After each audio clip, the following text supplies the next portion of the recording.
It was my auntie. She started looking into the history of the family, and it came from there really. And she contacted or wrote to the palace to try and get permission to have a look at the archives, and they wrote back giving them permission in 1998. So they went there and had a look at the archives and the photos, and they were allowed to take some, and some were sent to them. So it started from there really, knowing about the history of all of it, and that's when my mum and the rest of the family sort of started looking into it a bit more.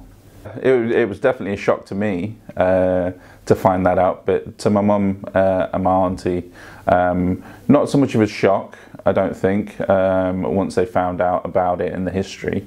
Obviously the feelings of some people back in those days were slightly different to what it is for, I suppose, our generation.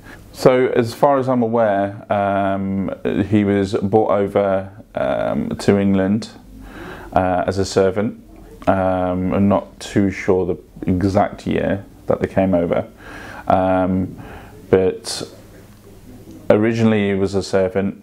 They became quite close, and almost like the Queen's confidant, used to talk about different things, and then he became more of a teacher.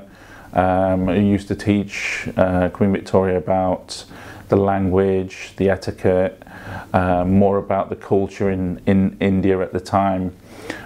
He was also a teacher with regards to the Koran.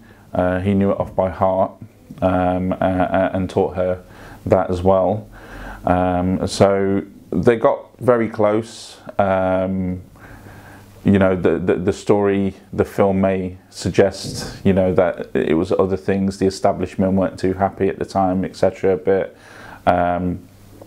yeah, so I thought they were very close. I mean, obviously, when the Queen Victoria passed away, her son ordered the destruction of any sort of photographs and paperwork, documents, etc. So I mean, that would indicate something. But who knows? We weren't there, so it's all sort of, you know, ifs and buts. But yeah, they were quite close, and with some of the photos, you can see that she was quite comfortable with him.